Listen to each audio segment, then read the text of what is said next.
Hello everyone, TKC, the Kaijudo channel, back with some new content in 2019, almost 2020. What is going on? Well, guess what? Duel Masters Plays is going on. It's a new mobile game from Japan, only in Japan, but you can still access it and play it from wherever you live. This is fantastic. So for people who love Duel Masters or Kaijudo, this is your chance to play it yet again. And it's basically, a mobile game, online game where you can play with anybody. It's fantastic. So right here, I'm just going to go ahead and download the data here. I'm just going to kind of give you an overview of what this game is like and just kind of talk about a whole bunch of things. So, yeah, Duel Masters Plays. First of all, it has a pretty decent card pool to start off with. I think there's 280 cards total.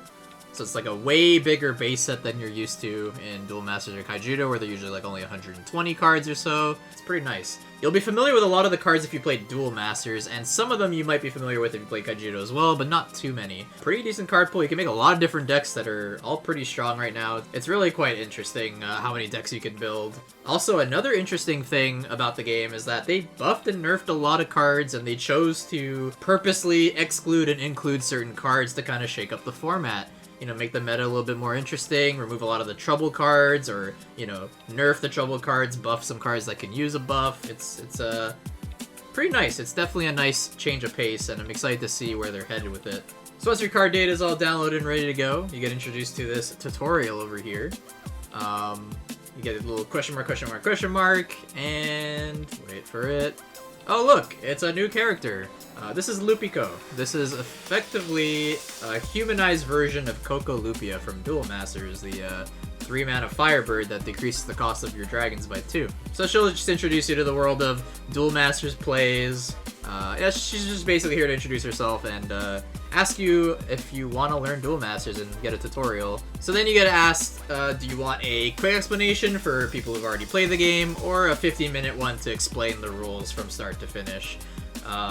Either way, you can skip the tutorial completely if you already, don't care about the controls or anything like that. I went through it just to kind of make sure I understand how, the touchscreen controls work and all that. So here you have the tutorial, and you get this bumping music. I love this music. It's probably my favorite song out of the whole soundtrack that I've heard so far. So you'll see the interface is like pretty similar to other games. You get your hand displayed at large at the bottom. You can also make it smaller by tapping on the bottom of the screen, just so you can see your avatar. So here's just telling you how to put cards in your mana zone. So you just drag a card into the left hand corner there, and you get added to your mana zone. Now, what's interesting about this is they actually went ahead and took the Kaijudo rules and applied it to Duel Masters. So once you unlock a color, you unlock it for good. You don't have to do this like, enter the mana zone, tap specifically one of this color and another card to play this card of the matching color, whatever. No color matching required. You just simply unlock the civilization and you're good to go, just like Kaijudo. So that's a very nice change, and it's just very streamlined in a mobile game like this. And then once you unlock Fire Civilization and get your second mana, you can go ahead and play your first creature. In this case, I believe they ask us to play Immortal Baronvor, the 2-mana 2000 vanilla human, and you just simply drag it to the field, and that's it. The game does all the work for you. It just drops your total mana down equal to the amount of mana you spent. And yeah. Now you can see on the battle zone, you can see like the kind of like dizzy stars surrounding the creatures. That's pretty much a summoning sickness, pretty simple. Now when you attack, I believe it'll show kind of like a tap symbol. Yeah, there you'll see like the arrow. It's kind of similar-ish to MTG Arena, and that you see this tapped arrow. Blockers also have a clear indication as well, with like the shield pulsating out of the creature, so that's pretty nice. A lot of good visual indicators, so even if you don't know Japanese or whatever, you'll still kind of understand what's what. You also have the plus symbol for the powerful attackers, or I guess power attacker in Duel Masters. Sorry, I'm still used to the Kaijudo term, so I'll probably end up mixing them up quite a bit. The exclamation mark, also kind of straightforward. If it's an exclamation mark, it has some sort of ability, so for those, they have power attacker. And of course, just like Duel Masters, you can choose to block. You can also choose to attack creatures that are tapped. Most of the rules are basically the same. They just really changed the mana zone thing to match Kaijudo's. And there's also the strict Japanese rule of you have to run 40 cards in your deck, no more, no less. So no more ginormous, huge control piles that, Kaijudo players did a lot, and even some of the old Duel Master heads did. So it kind of gives you incentive to refine your deck as much as you can within the limits of 40 cards. Also, what's kind of cool about the game as well is that as you play the duel, like the more shields that get broken, the music gets, you know, dynamically changed. Like it just kind of changes depending on whether you're winning or losing. It gets really intense. It's pretty cool. I like that design. It's very similar to what they did in Pokemon Sword and Shield recently, where they did the same thing pretty much. As soon as you're getting closer and closer to their last Pokemon, the music just picks up and picks up. It's a pretty cool thing. I like it a lot. So anyway, once you decide to skip the tutorial or complete the tutorial, Lupico will congratulate you and introduce you with your first 5 starter decks. So basically, like other online card games, they give you a basic card pool to work with. So you'll have a decent amount of cards to start off with. I believe you have 60 different cards, playsets of each. And a lot of variety, and a lot of like really good staple cards too. You know, nothing like super crazy good, but you know, enough to like kind of, you know, build out like the core of your deck, or at least the starting parts of your deck, and then you'll have to fill it out with stronger finishers and stronger cards as you get more cards in the game. So after you get those 5 decks, you also get introduced to this screen, which basically asks you to put in a username, 12 characters or less. You're able to put English characters too, so I just went ahead and used my old name that I still use to this day ever since I was a kid, Skateman222. It's what I go by on Twitch anyway. I've been streaming on Twitch for the past few years to fill in the void of no Kaijudo, and it's been a lot of fun. Shameless plug! I don't know if I will be streaming this game there. I might be streaming on either this YouTube channel or maybe the Twitch KaijudoChannel, or maybe I'll just stream on Skateman222 anyway. But if you're interested in my non-Duel Master stuff for now, you can watch me, you know, play games, do some speed runs and stuff like that on the Skateman222 Twitch channel. Then once you choose your username, then of course you can customize your avatar. You're not given too many options to start off with because these are cosmetics and they will cost money or in-game currency to get some more options. So of course you get your default boy or girl. You can look at their voice lines and stuff, which is kind of cool. You can choose between 2 haircuts, a bunch of different hair colors at least. You can also switch to like an actual anime character, so you can switch to Shobukuro Fuda and Kokujo from the original Duel Masters anime, which is kind of nice. Then I think they give you a few clothes options as well. You got some decent options to start off with, but there's a lot of other cosmetics you can buy in the shop later. Alright, so I think I'm gonna go with my, you know, standard brown hair, I guess. I don't have I have shorter hair than that, but I guess I'll go with this since it's less messy, I guess. I don't know. Change your skin color, blah blah blah. No glasses, unfortunately. Alright, that's interesting. And then I'm gonna go ahead and change to probably... Yeah, I like this hoodie. I got the baggy shirt here. Got the Duel Masters shirt. I'm just gonna go with the hoodie. I like hoodies. Hoodies are nice and comfy. And after all this is done, you gotta download more data.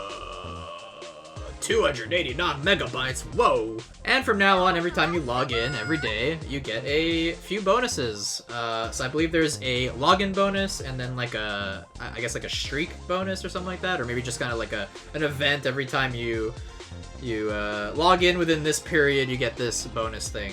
So as you can see here, on the first day of Christmas, my true love gave to me a free pack. So you'll see a ticket that's basically just a free ticket to get a free pack, essentially. So you'll see up top there, it says December 18th to December 31st. It's kind of like a little promotional thing here. Every time you sign in, you'll get these free things, which is nice. And over here, we got the login bonus. So basically, every time you log in successfully, you get gold. You get some in-game currency. So basically, the gold is the in-game currency. The tickets just give you free packs. There's also other forms of currency. There's the paid currency, which are gems. It's the purple rupee looking like gems. And you also got these things called, I mean, I don't know what they're actually called in Japanese, but they look like poker chips. Poker chips are spent on cosmetics in the game, and you can earn them via in-game story stuff. Alright, then once you do all that, you get introduced to the main screen. And at least right now, Lupico is wishing us Merry Christmas, which is cute. You get this little pop-up here that shows like news, like, you know, whether there's maintenance, which When this game first released, there was a lot of maintenance because they weren't expecting so many people to play the game, and you know, it's understandable. Luckily, the game is running pretty smoothly these days, so you don't have too much to worry about for now. But luckily, they are very generous. They understand how annoying maintenance is, and they provide you with, like, you know, apology gifts to make up for it, which is always nice. So it's very kind of them. So after you look at the news, you can see this screen. There's a bunch of different things you can do here. You get like an inbox, which is your news, which we just saw earlier. You got the gift box, which you can open up and check out your free goodies that you get, and you get them all for free. You acquire all of them. So when you first log into the game, you're going to be greeted with plenty of gifts. So you're actually going to start off with like over 20 free packs, which is really nice. And you get given 3 free cards as well, because of their, I guess, like, Twitter promotion and stuff like that. Everybody gets a free Kokolupia, a free Velirika Dragon, and a free Bolmedia Steel Dragon, which is just fantastic. It's great for people who love those dragons and want to build the Bolmedius control deck. It's a nice start towards that direction. So you can click the blue button on top here, and you can acquire all of those things. So to the right of the gifts, you got the missions tab, and here you're greeted with 3 different kinds of missions. The first one that I'm on right now are your daily missions. Daily missions are very similar to the Hearthstone quests. You start off with 3, and then you get 1 per day, and you can shuffle them once per day as well to get something you don't like. So he's going to have different kinds of rewards, 30 gold, 50 gold, 70 gold. I actually don't know how low or high it goes. I don't know if I've ever seen a 100 one. But you can be safe to say there's at least 30, 50, and 70. And these are going to be things like, you know, win X rank games, or win 3 games with a Fire Civilization deck, or things like that. Then on the second tab here, you're going to see missions that you can complete whenever. So you have just a whole bunch of achievements you can aim for. A lot of them are like, you know, break, I don't know, 50 shields, break 200 shields. There's also completing the story mode. So there's a story mode in this game too that you can play. And there's like this tower that's 30 floors.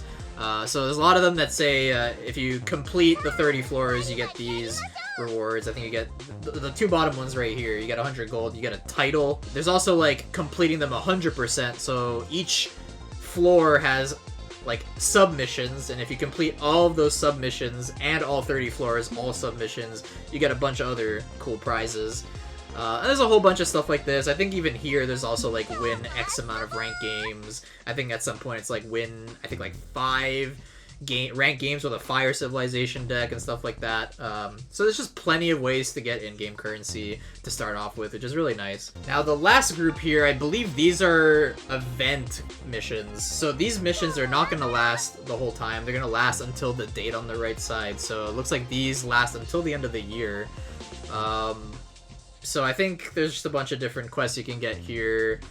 Same thing, lots of different rewards. You can get gold, you can get tickets, and more importantly, you can get these, I guess, event chips or poker chips or whatever. These are used to effectively buy cosmetics in the shop. So if you're interested in that, you can go for these quests. You can also get DM points, which is interesting. I guess I could talk about that a little bit.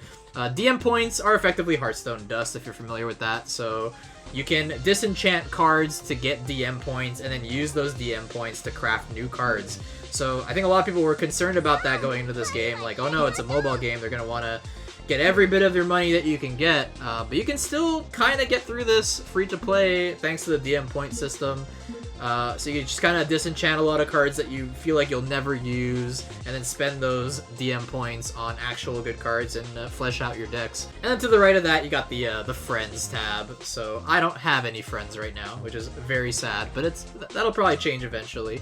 So you can add friends, and I believe you can also challenge them directly, which is really nice. Now we're going to go to the bottom here. I'm looking at the settings right now. You can click this big blue button. I believe this brings you the profile. This kind of gives you, you know, your current level, your username. You can still go ahead and change your avatar here if you'd like. And then I was talking about title earlier. This green box is, I think it says beginner in that. You can change it to like experience and a bunch of other titles that you want to choose. So yeah, there's a bunch of stuff, and you can unlock more titles the more you play the game. So if you go through the story, you unlock a few titles. I'm assuming you get other titles for other things, like, I don't know, like you do really well in ranked, and you get like, I don't know, legend or something, you know, because there's like, you know, different tiers of rankings. And then speaking of rankings, to the right of that, you'll see your current ranking right now, which is beginner 5 is what you start off with, but you can rise up the ranks. I believe the ranking system is very similar to, I guess, kind of like League in a way, League of Legends, where you kind of like, you start off beginner, 5, 4, 3, 2, 1. Then you go to like, I think bronze, and then silver, then gold. And then from there, I'm kind of foggy on what's next. I think it's like platinum, and then like legend or something. It's you know, similar ranking system to other games. You can also take a look at like your stats, which is kind of interesting. You look at your like total stats, like your win-loss record, and you know, how many shields have you broken and things like that. So that's always kind of neat to look at. And then to the left of that is the shop. So here you can go ahead and buy tons of things. You can buy packs, of course, which currently there's only the one set. And you can buy, you know, cosmetics and stuff. So you can buy sleeves, you can buy mats, you can buy, you know, clothes and stuff, whatever you want. And of course, the big truck of gems on the right is where you buy your gems if you want to spend real-life money to buy some of these things. So here we have the packs. So you have 3 ways to buy packs. You have 100 gems once per day. This is currently only an event right now. The first pack you buy is 100 gems. But then it's 150 gems per pack. So that's real life money. 150 gold also gets you a pack. And then you have these free pack tickets, which they gave me a bunch to start off with. They gave you 23 thanks to all the events and maintenance and blah, blah, blah. So it's important to note that these booster packs are not like your typical English booster packs that have, you know, 9 cards, 14 cards, etc. It's just like the Japanese packs in that there are 5 cards per pack. However, it's not exactly like the Japanese packs because they're not going to have like a fixed guaranteed rare in it or something like that. The odds are quite different. So I'm going to open up this chart right here. This chart effectively tells you the odds of everything. So every card has a chance to be something. So you can theoretically get 5 super rares in the same pack if you're really lucky. It's really, really, really hard to get that, but it's technically possible. So if you look at this chart here, 52% of the time it's going to be a common, 30% of the time it's going to be an uncommon, 12% of the time it's going to be a rare, 4.5% of the time it's going to be a very rare, and 1.5% of the time it's going to be a super rare. So out of your first 20 or so packs, you're expected to get on average maybe like, you know, 1 or 2 super rares given the odds here. Now what you can do, and a lot of people do this in the mobile game scene, is they kind of re-roll their account until they get cards that they like. So you can technically do that. You can open these packs, you know, skip through the tutorial to get to the packs really quick.